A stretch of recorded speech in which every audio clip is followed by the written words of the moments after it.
Séverine Ferraud, je suis infirmière en pratique avancée avec Laetitia, avec Madame Bourdon, du coup, à la maison de santé des Carmes à Rouen, depuis 1 an et demi.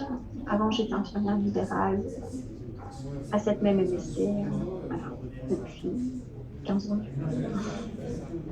Moi, c'est pendant que je suis médecin généraliste dans cette fameuse MSP, qui est devenue MSP au moment où tu as commencé ton activité d'IPA libérale.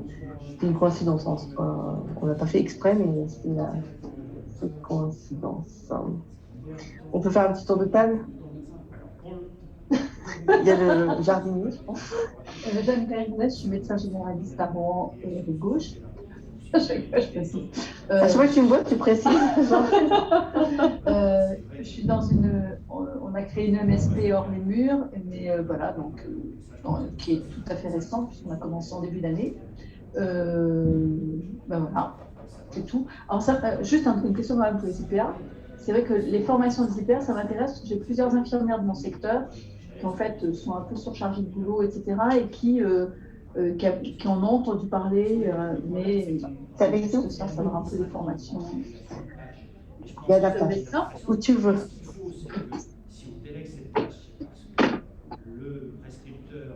Je suis généraliste sur le PPS en Beauce. J'ai formé 3 IPA. Ça fait une année que je maître de stage. Comme maître de stage. Voilà. Dans leur premier stage, qui durait une douzaine de semaines, peut-être un peu plus maintenant. La première année, c'est 2 mois, et sur la deuxième année, 4 mois. Ouais. Après, ça dépend. Donc, ça avait duré 2 mois. J'ai l'impression que c'est plus que ça. Mais la deuxième année, c'est 4 mois. Non, mais la première année, par contre, on peut étaler un peu plus. On avait étalé. C'est une expérience intéressante. On va peut-être en parler tout à l'heure. Mais voilà. Une expérience bénévole et intéressante. C'est voilà. Discuté. En fait, j'ai fait la première réunion sur l'organisation au départ. Oui, On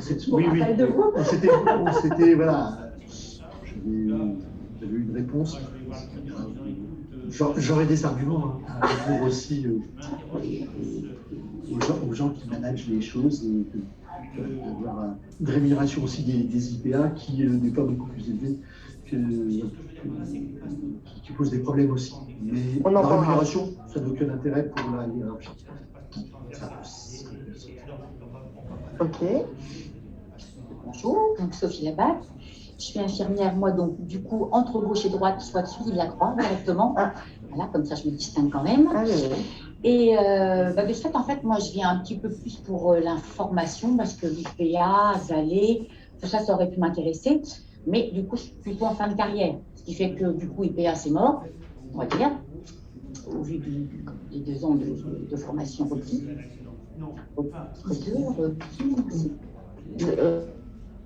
Requis, parce que c'est 1 an. Voilà.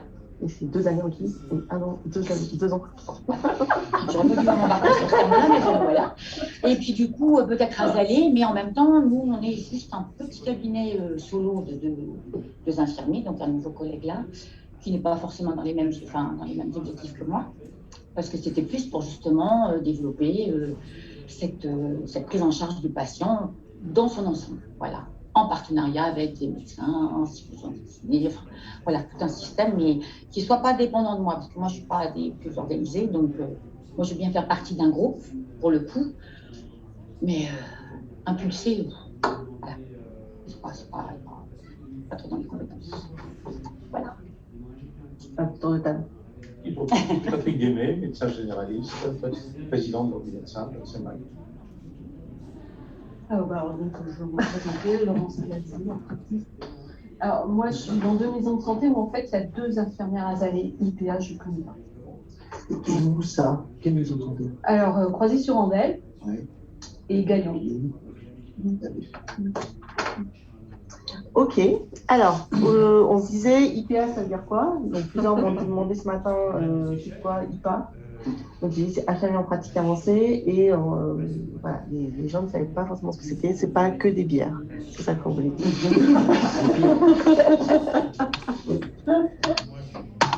Bon, ça, voilà.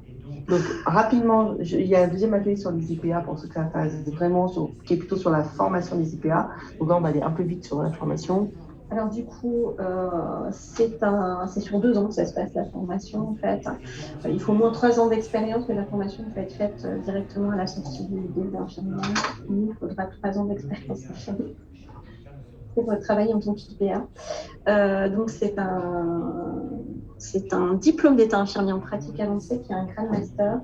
Et première année qui est le tronc commun, et ensuite à la deuxième année on va vous demander de vous spécialiser. Les 3 spécialités premières étaient pathologie chronique stabilisée, onco-hémato et tout ce qui était insuffisance rénale et dialyse. Après sont arrivées la santé mentale et pour finir les urgences. Ensuite, donc du coup, l'infirmière en pratique avancée, l'infirmière a 2 rôles. Le rôle prescrit, qui est beaucoup développé en France avec tout ce qui dépend des prescriptions médicales. Et puis, il y a le rôle aussi, le rôle propre, qui est peu développé, que ce soit en ville, que ce soit à l'hôpital, en établissement de santé. Et donc, c'est ce que l'infirmier en pratique avancée va essayer de développer le plus possible, en mettant en avant plusieurs compétences qui sont la collaboration avec les différents professionnels de santé, que ce soit effectivement, comme vous disiez, médicaux, les kinés, les pharmaciens, les médecins. Enfin, avec notre expérience, on s'est aperçu que ça collait vraiment à ce qu'on fait.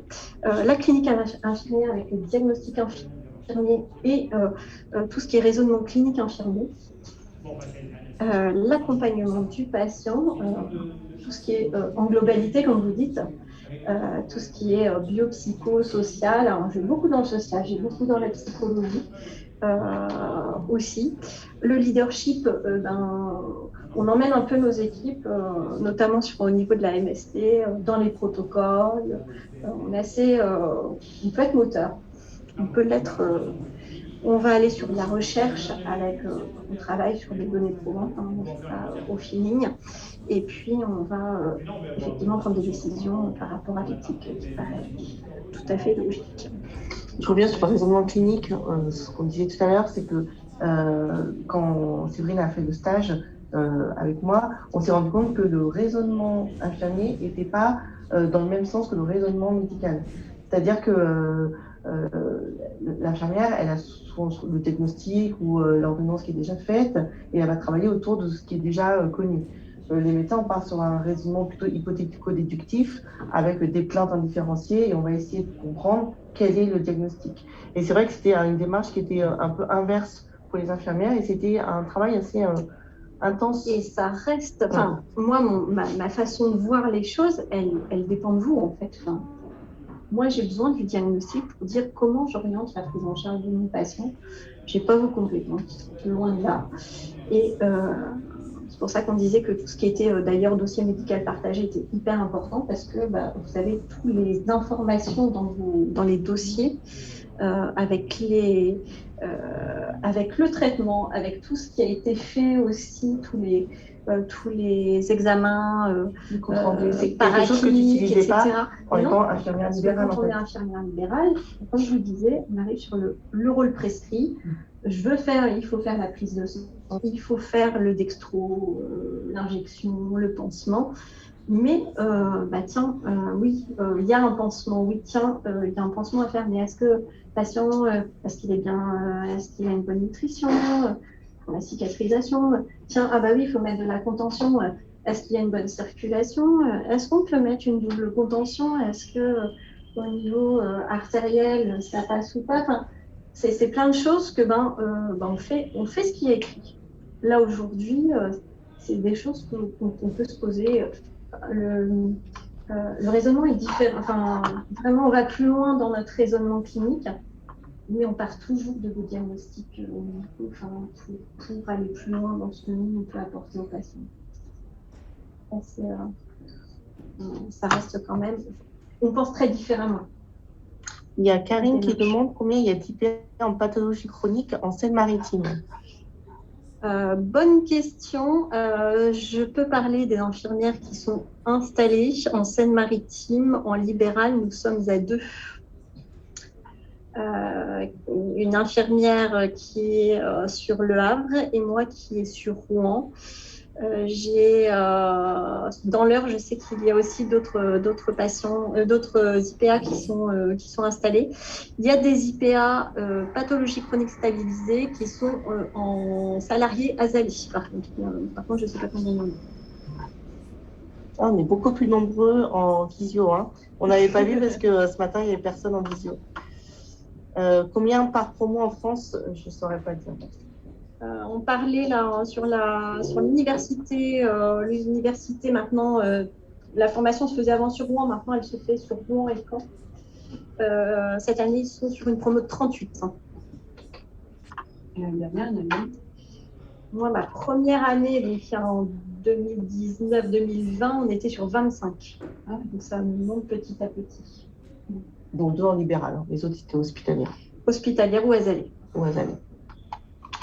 Vous êtes sur des actes normaux d'infirmier. Comment vous faites? Je suis sur des entretiens, je ne suis pas sur une consultation. Je suis sur un entretien, ce qu'on appelle un entretien infirmier. Mais c'est à la fin, ça. On va voir après. Il faut d'abord captiver la poule avant d'arriver à la rémunération. On finit par ça. Et donc, tout ce qui est... ce qui est important et ce que je voulais souligner, c'est-à-dire que la pratique avancée, tout professionnel de santé dans le cadre de la pratique avancée est responsable de ses actes. On n'est pas en délégation de tâches. Ah ouais. On est responsable de ses actes. On travaille avec un médecin. On est en protocole d'organisation, de collaboration. Et on n'est pas en délégation de tâches, en protocole de coopération. Donc, on est bien responsable de ses actes. Si on prescrit une bio, on est censé connaître les résultats et de faire les actions correctives qu'il faut faire. On va prendre 2 chaises à côté, tous de succès, le tissage. Le prochain atelier, on sera peut-être obligé de les récupérer parce qu'on double la partie. Et nous sommes 4 de plus en réalité virtuelle. Bravo. C'est vraiment pas cool, moi, On a les meilleurs, c'est pour ça. C'est ça. Et voilà, c'est important parce que c'est pas sous mon nom que Séverine, elle prescrit ni les traitements, ni les prescriptions d'examens complémentaires, c'est vraiment sous son nom. Ouais, c'est elle qui en a la responsabilité. La différence de ce qu'on a vu, la polykiné. Polykiné, exactement. Ouais. Ok. Alors, C'est pas forcément du soin. c'est pas que du soin. Pas que du soin. En fait, en ce moment, il y a un gros débat sur l'intérêt des IPA. Je ne sais pas si vous avez entendu parler de la grève des médecins. Et dans les revendications, il n'y a pas que la consultation à 50 €. Il y a aussi, mais c'est quoi ces infirmières qui font 2 ans de plus et qui prennent le boulot des médecins tout en étant mieux payés qu'un médecin. Alors, je pense qu'ils n'ont pas vu la rémunération des IPA. Ils devraient y participer jusqu'à la fin de notre atelier. Et en fait, on ne fait pas du tout les mêmes choses. Et clairement, si on pense la priorité dans notre travail, c'est la qualité des soins qu'on peut apporter à nos patients. Et ben, si on regarde sur la qualité des soins, elle est nettement meilleure. Parce qu'il y a des choses que je ne faisais pas ou que je faisais sûrement vite et pas forcément très bien, que Séverine se permet de faire. Tout ce qui est la coordination médico-sociale, clairement, c'est Séverine qui gère un maximum. Elle s'occupe de tous les dossiers, avec l'assistante sociale, l'APA. Moi, je fais que signer certains papiers. Je regarde, mais je ne fais que signer les demandes d'APA ou des choses qui sont très chronophages. Tout ce qui est portage de repas, téléalarme, la gestion aussi avec les autres paramédicaux, le kiné, avec l'infirmière libérale qui fait les soins, avec le pharmacien. Et en fait, je pense aussi souvent mes patients qu'avant, mais entre 2 consultations de renouvellement, je n'ai pas la charge mentale de tout ce qui est un peu aigu qui peut être pris en charge par Séverine, de toute la partie médico-sociale qui est prise en charge par Séverine, et parce qu'elle ne peut pas juste renouveler les traitements, parce que dans nos consultations de renouvellement, il n'y a pas que le renouvellement des traitements, et on s'en est très bien rendu compte quand tu étais en stage, il y a toujours des questions en plus qui ne rentrent pas dans les compétences de l'IPA. Et du coup, c'était difficile de séparer la réévaluation des traitements et le renouvellement de demandes qui sont en plus dans nos consultations. Finalement, moi, je continue à voir mes patients aussi souvent qu'avant, quasiment, pour ce qui est renouvellement des traitements et de la gestion aiguë. Et Séverine, elle gère tout à côté. Donc vraiment, il y a finalement le patient, il est mieux pris en charge, meilleure coordination des soins, elle en fait beaucoup plus que ce que je faisais. Et nous, quand on doit remplir les dossiers d'APA, on se dit toujours c'est en plus, c'est le midi entre deux, c'est le soir. On connaît moins bien les patients dans leur lieu de vie, parce que les patients qui viennent à notre cabinet, eh ben, on ne va pas à domicile chez eux. Séverine, elle va au domicile des patients au moins une fois pour les évaluer dans leur lieu de vie. Et donc, elle sait sûrement beaucoup mieux que moi comment ils vivent, leur autonomie, comment c'est chez eux, les traitements qu'ils prennent pas. Comme les infirmières, en fait, vous allez à leur domicile et vous avez tellement de choses sur les patients. Et aussi, ils disent des choses aux infirmières libérales, mais aussi aux IPA, qu'ils ne nous disent pas à nous. Et finalement, ça leur donne quand même des patients, quand on voit les pathologies chroniques stabilisées que tu prends en charge, c'est quand même pas mal de patients âgés aussi. Et ils ont ce temps infirmier libéral, ils ont ce temps médecin qu'ils gardent, mais ils ont un temps IPA qu'ils ont en plus. Tu as des consultations, des entretiens qui durent quand même 45 minutes à 1 heure. Qu'ils ont tous les 3 mois. Qu'ils ont en plus de mes consultations. Et finalement, ils trouvent quelque chose en plus dans ces consultations. Et voilà. Donc vraiment, on pense patient, il y a une meilleure prise en charge. Et on pense soignant, et moi j'ai une charge mentale qui est allégée pour ces patients chroniques. Je sais qu'il y a plein de choses, peut-être qu'avant je culpabilisais un peu de ne pas bien faire, qui sont faits. Donc j'ai plus cette petite culpabilité. Et en plus, j'ai plus dans ma tête, il faut que je pense à faire le dossier d'APA, il faut que je pense à appeler le pharmacien, il faut que je pense à appeler l'infirmière. Nous, appeler une infirmière qui est en train de faire ses soins, qui ne peut pas nous répondre, qui nous rappelle après, quand on est en consultation avec un autre patient. On a vraiment des agendas qui ont du mal à se coordonner avec les autres soignants. Et Séverine, elle arrive à les faire coordonner. Et ça, c'est vraiment chouette. Et de temps en temps, on fait des visites. Il n'y a pas longtemps, on a fait une visite chez une de nos patientes qui rentrait de l'hôpital avec l'infirmière libérale, avec l'IPA, avec moi. Et on a pu revoir un petit peu le projet thérapeutique pour la patiente. Là, il y a encore plus récemment une patiente, l'infirmière m'appelle, elle m'envoie des textos avec des photos des plaies qui cicatrisent mal. Du coup, j'en parle avec Séverine, qui va le lendemain voir la patiente, parce que moi, je ne pouvais pas me déplacer à ce moment-là, qui voit en fait qu'il y avait une éruption cutanée sur tout le corps. Elle m'envoie les photos. Moi, j'étais un peu perdue aussi. J'ai fait une téléexpertise omnidoc avec un dermato qui m'a recommandé une prise en charge. Du coup, j'ai fait des ordonnances. Séverine a coordonné avec le pharmacien pour qu'il y ait des traitements, avec l'infirmière pour qu'elle fasse les pansements et les soins qui étaient préconisés. Et c'est vrai que moi, ça ne m'a pas pris beaucoup de temps, moi, personnellement, en tant que médecin, mais je pense que la prise en charge a été faite sous 2 jours et elle était optimale. Et vraiment, c'est un plus pour nos patients, c'est un plus pour moi. J'espère que c'est un plus pour toi. Moi, c'est... Moi, je suis rentrée dans cette formation parce qu'effectivement, en tant qu'infirmière libérale, on détecte plein de choses chez les patients quand on y va. Et on se dit, il manque un truc en fait. Il manque un petit coordinateur, un petit de l'huile dans le rouage pour que... Voilà, exactement. Et c'est pour ça que je suis rentrée dans cette formation parce que je pense qu'il y a beaucoup à faire. Parce qu'effectivement, les patients, quand ils sont chez eux et quand ils vont chez le médecin, il faut qu'ils soient là un quart d'heure, 20 minutes chez le médecin, ils vont s'habiller sur leur 31, faire leur toilette, arriver... Pas toujours, hein, pas toujours.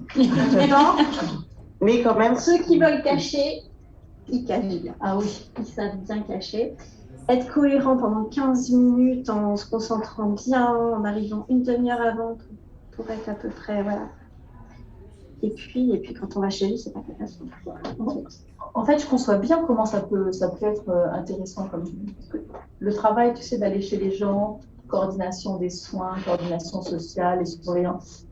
Les internes, ils font ça. Ils étudient les dossiers sur papier et ils vont voir les patients. Mais ça dure que 6 mois. Donc, ils vont voir 2 fois les gens. Et en fait, c'est intéressant parce que moi, ça me permet de voir les gens sous un autre jour.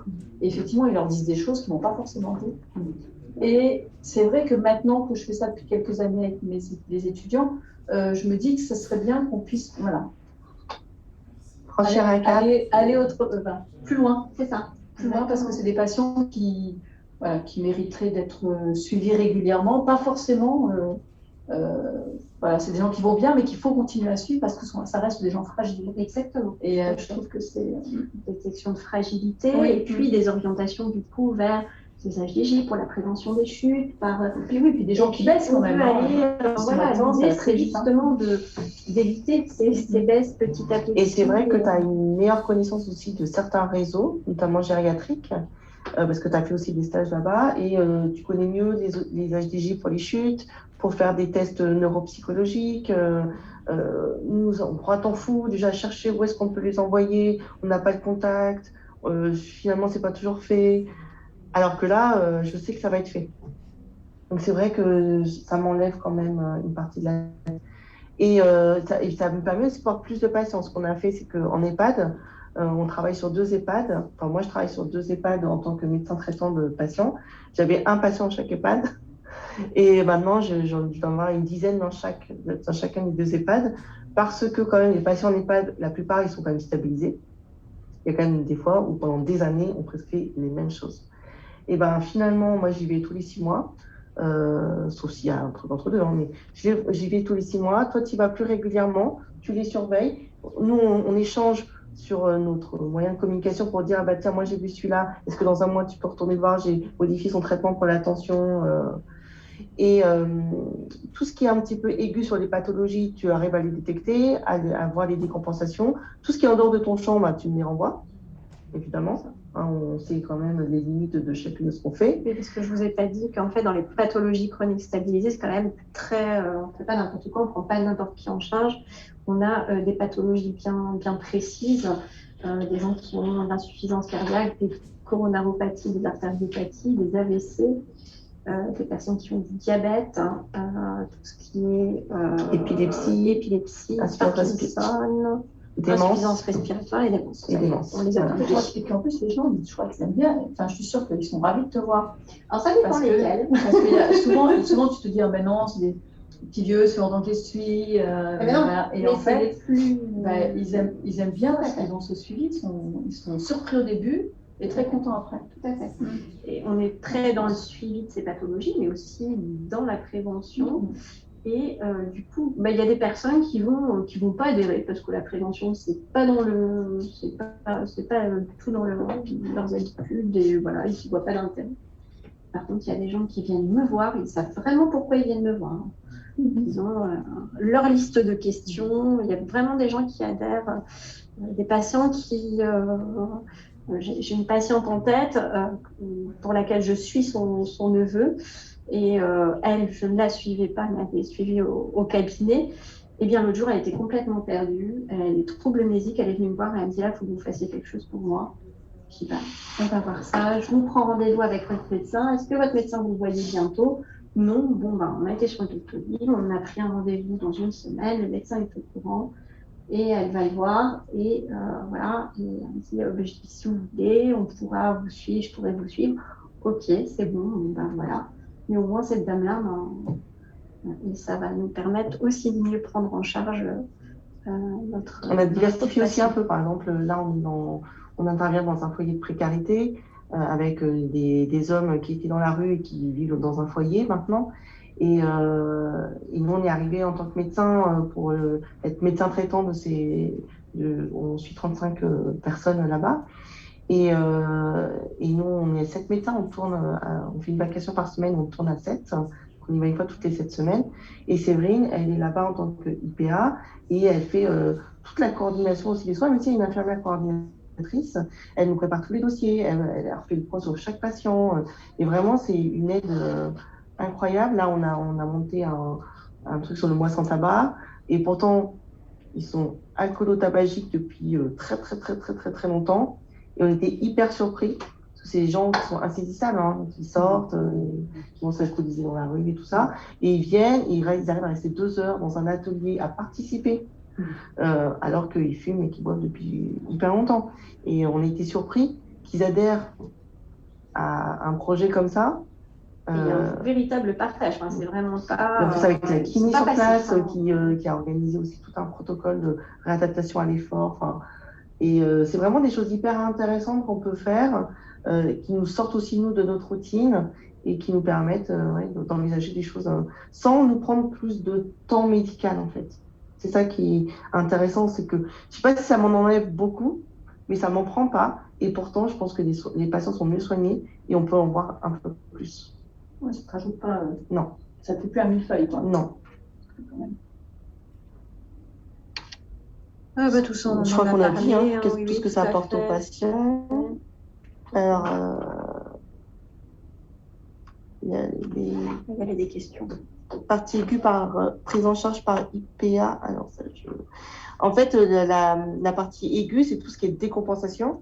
Voilà. Je pense que c'est ça dont tu veux parler, Karine. Et donc, oui, les décompensations, tu as appris à les détecter. À les détecter. Et à modifier même les traitements. Alors, pour l'instant, ça fait qu'un an et demi et tu nous en parles tout le temps. Et je vous pose la question à chaque fois. Tu nous demandes de valider les prises en charge que tu suggères. Moi qui suis dans la vision, comment ça se passe?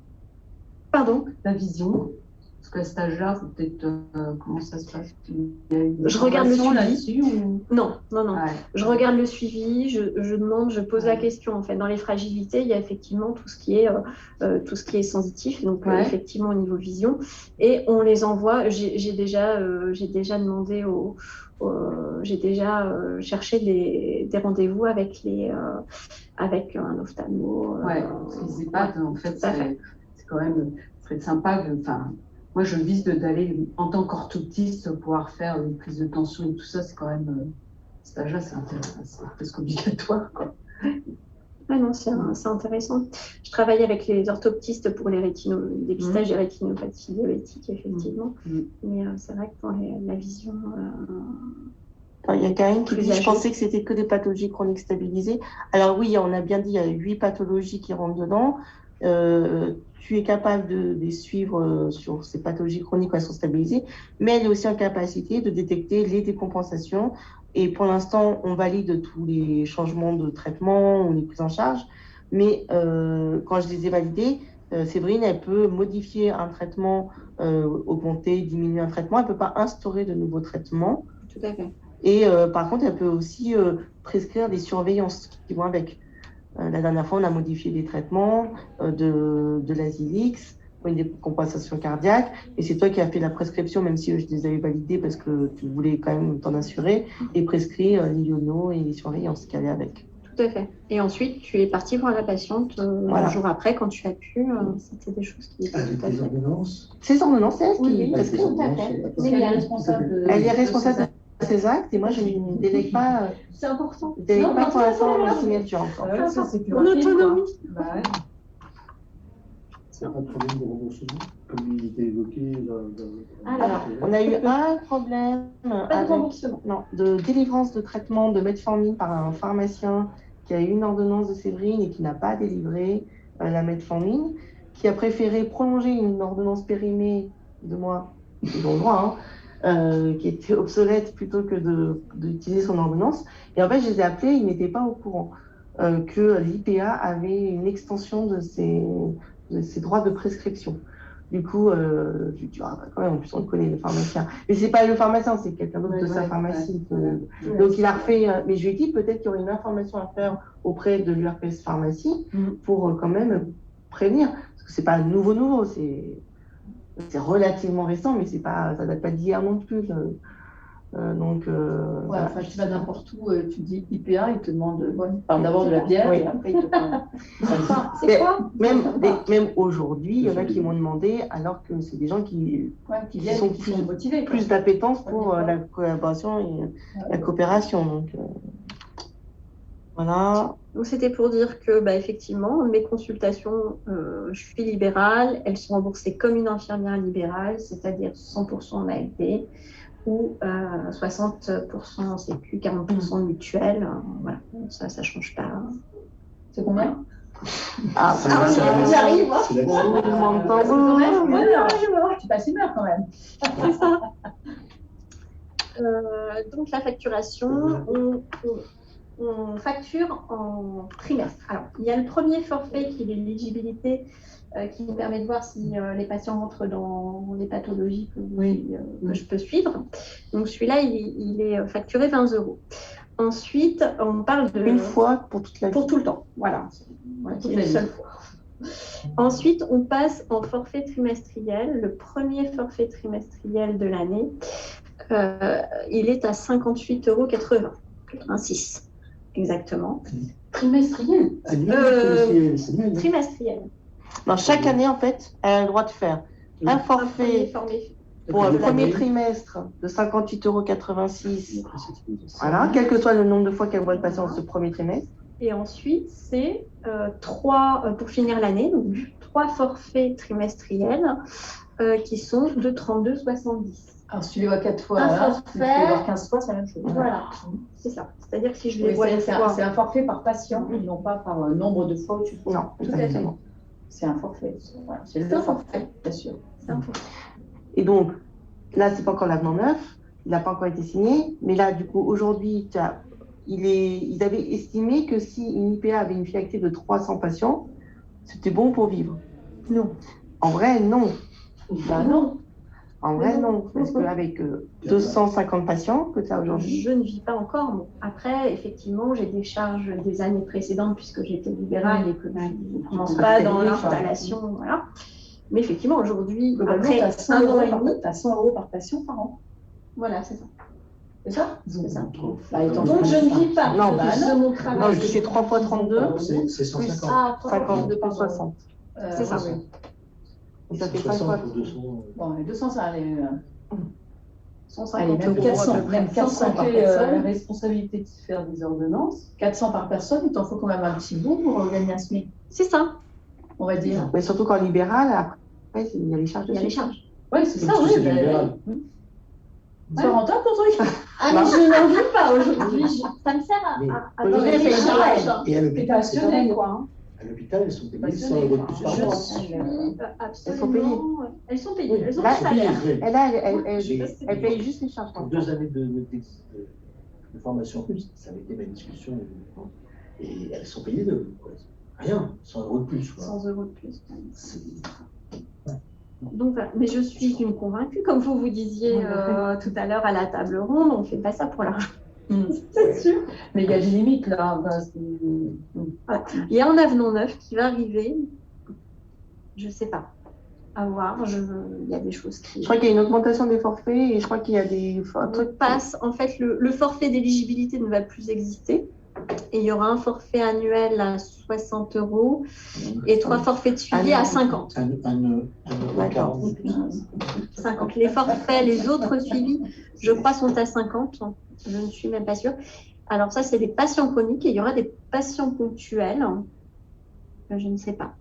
Là, il faut voir un certain patient. Envoyés Et par puis des c'est surtout patients que ponctuels. c'est 1 heure à chaque fois. Oui, ça, tu peux avoir quand même ouais, des c'est gamins. pas- Oui, oui. c'est clair.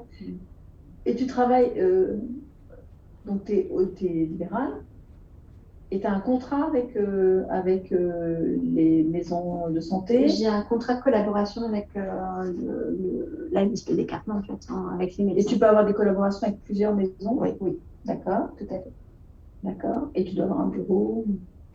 Alors, on en est encore à la réflexion, on n'a pas encore eu les réponses. Savoir si une IPA peut travailler dans 2 lieux différents. Si. Ah, on a la réponse. Si, c'est ce qu'ils m'ont dit. Effectivement, nous, on ne dépend pas du tout du côté infirmier, en fait. Ouais. Et on est, comme vous, avec une possibilité de travailler en un lieu distinct. C'est-à-dire que tu peux être dans une maison de santé des Carmes, par exemple, et voir les patients de l'autre maison de santé. Alors, ou aller dans l'autre Ou aller dans MSP, l'autre. ce qui est Ah oui, beaucoup pardon. plus... Oui, Ce qui est beaucoup plus intéressant, parce que du coup, ce que je disais tout à l'heure, c'est d'avoir le dossier médical partagé, bien sûr. où là, on peut faire apparaître nos consultations et on peut avoir toutes les infos du patient, en fait. Tu as le droit de mettre ta plaque à 2 lieux différents. La plaque, j'en sais rien, je n'ai pas demandé. Est-ce que ça revient à ça hein Bah oui. Ouais. De travailler dans un autre lieu, c'est avoir sa plaque dans un autre lieu. Et donc, Parce que les t'es en infirmières n'ont pas le droit collabora- encore. t'es en collaboration, c'est-à-dire qu'au niveau des charges du cabinet, Elle est associée dans notre. Alors, en fait, elle était partage, déjà associée dans notre diviser les SC. charges tous ensemble. Alors, on avait les infirmières payent Non, moins mais que nous. c'est toutes les questions qu'on peut me poser alors. C'est ça. Que je puisse. Mais c'est parce qu'elle est associée de la SCM. Tout à fait. Oui, bien sûr. Non, mais tu peux, as le collaborateur qui est pas, enfin, tu vois, dans les médecins, le Alors, collaborateur. après, elle n'est pas notre collaboratrice parce qu'on est collaborateurs de la même profession. Donc, elle n'est pas ma collaboratrice. Elle travaille en collaboration. Oui, c'est ça. Mais on signe un contrat de collaboration. Mais pas en tant que nous, comme nos médecins Oui, collaborateurs. tout à fait, j'entends. Mais donc, tu payes tes charges normalement. Voilà. Et par rapport à l'infirmière azélée, alors, elle en fait moins L'infirmière On fait azélée, différemment. c'est différent. Elle est en délégation de tâches, donc Oui, d'accord. c'est un peu différent. Elle est salariée. Elle est salariée. Mais c'est par rapport aux maladies. Elle suit les mêmes. Non. C'est en fait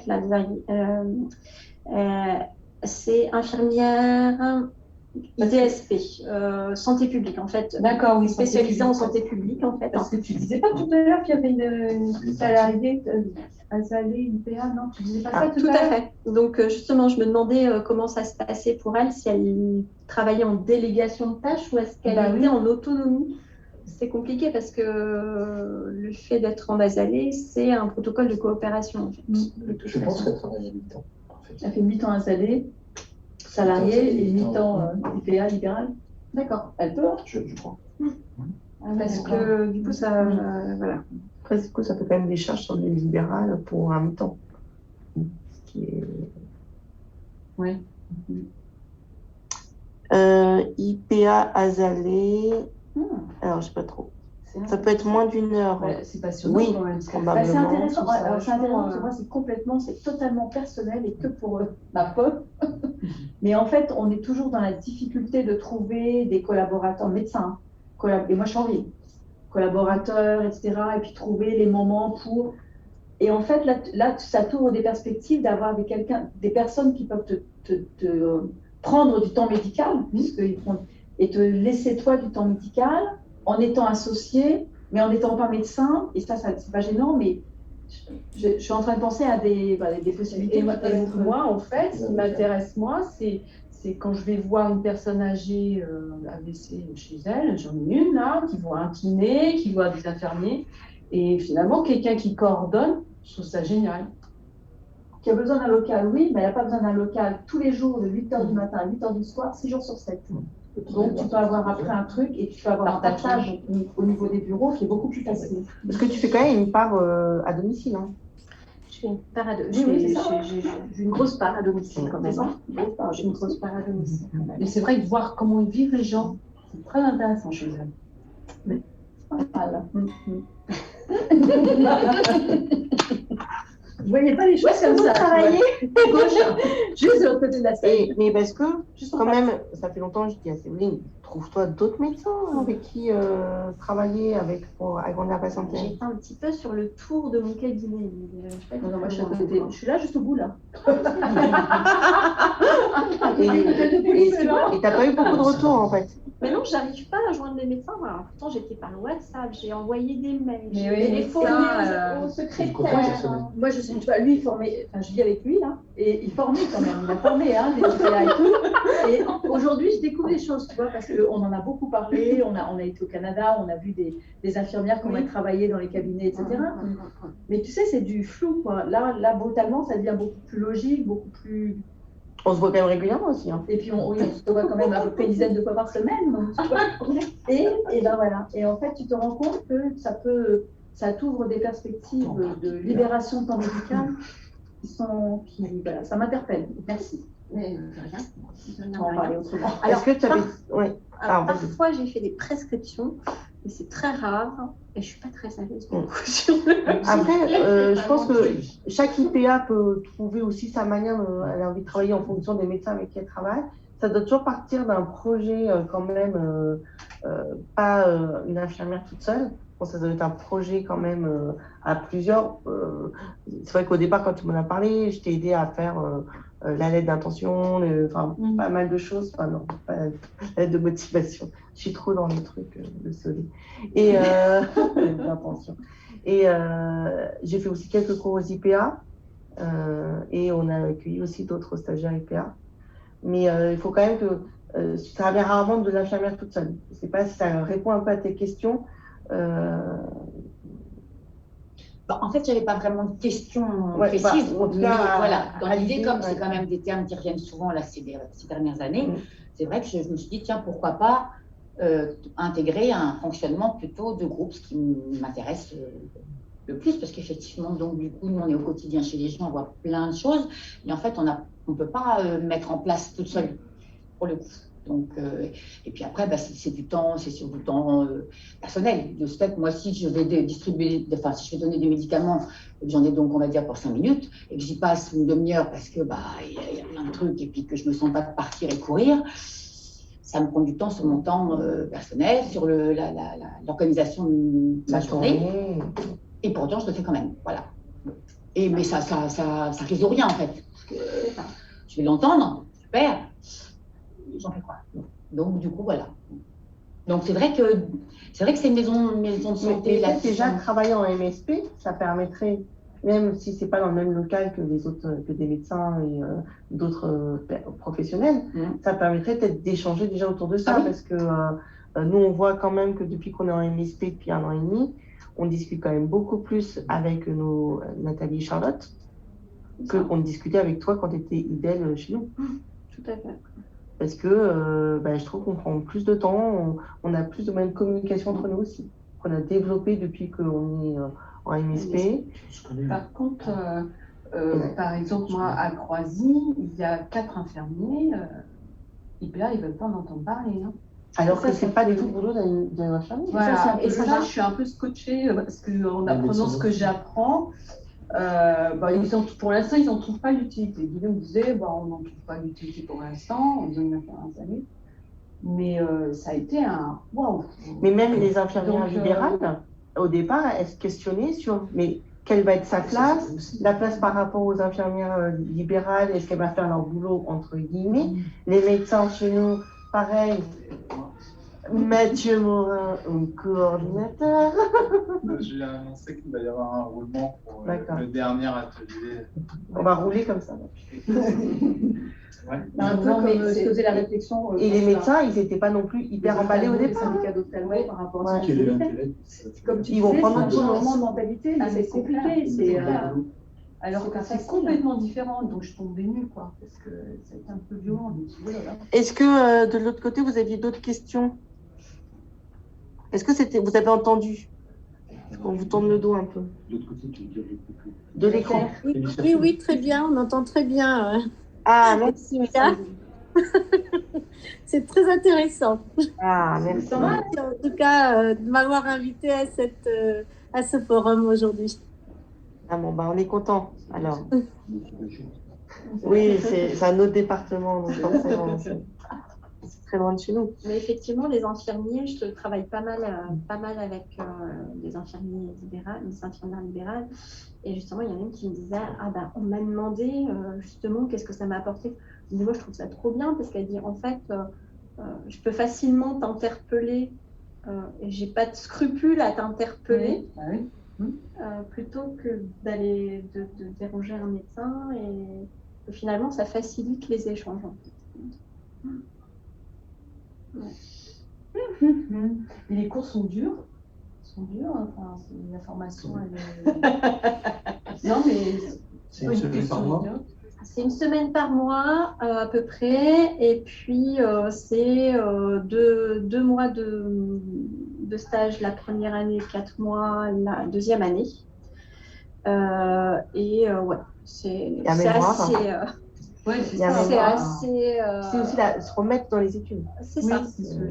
Il faut se remettre dans les études, dans l'anglais, dans les sciences infirmières.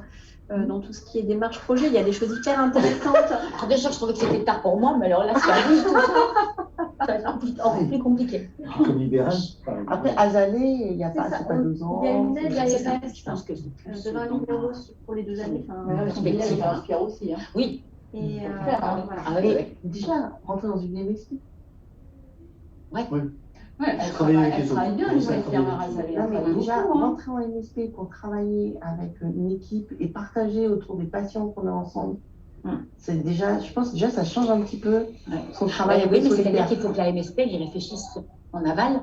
Parce que moi, si j'arrive et puis que je fais une proposition et qu'ils n'y sont pas du tout, Mais il faut voir un peu c'est un peu compliqué. Parce qu'en fait, on est tous dans un même il faut voir un peu endroit. les médecins avec qui Ouais, mais en les fait, patients. Sur les Lacroix, il y a quelques médecins. je te dis, il y a quoi? Sur les Lacroix, il y a quelques médecins. Oui, oui. Parce que le fait que tu y ailles et que tu proposes, en fait, après, tu vois, les gens. Oui, c'est ça, on n'a pas forcément le temps d'aller. Ouais. Mais tu vas en disant, voilà, moi je suis ailleurs et tout, mais je serais intéressée pas. On n'est même pas ailleurs, en fait. On est Ouais. je suis pas de pôle sur un même endroit. Je ne suis pas preneur. Hein. Là, j'ai croisé le docteur Buret ce matin, qui Oui, lui a dit bah oui, mais c'est voilà, lui, il est aussi en sanitaria, il me dit bon. Non, Voilà, c'est les plus jeunes. Oui, mais c'est fait un comme ça que petit, ça avance. un petit pas. Ça oreille, en fait. C'est les plus jeunes. Oui, oui, c'est ça. Je pense que c'est mieux. Et puis là, C'est les effectivement, plus il y a un jeunes, peu, mais pas hyper jeunes. Les hyper jeunes, ils ne sont pas du tout motivés. Parce que par là, la on disait, construction des choses comme par ça. exemple, il n'y a aucun médecin jeune. Non, il y a des vieux, j'ai vu ça. Ils ont moins de 40 ans. Il y a au Je ne moins me sens 40 pas ans. hyper vieille, Non, mais mais je ne suis pas hyper jeune non plus. ça fait au moins 10 ans que tu as fini, quoi. Oui. Ah, voilà. Quelle réflexion. Merci à vous. On parlait de la jeunesse de musicien. Non, mais je trouve que c'est aussi peut-être qu'au fil des années, ils s'aperçoivent que c'est tellement mieux comme prise en charge. Ils veulent vraiment faire un truc. C'est bien d'avoir ce partenariat. Au départ, on ne voit peut-être pas. Et puis, il y a une pression administrative qui est plus importante. Alors, Aussi. les Ouais. étudiants Et qui de passent dans coordination, les stages, savoir qu'ils disent dedans que eux, ils n'envisagent pas du tout C'est ça. de travailler Voilà. hors MSP, parce qu'on leur Ils commencent à avoir une formation de travail. Ouais. parce que Ça va. au niveau d'enseignement sachant, mais au niveau de la femme,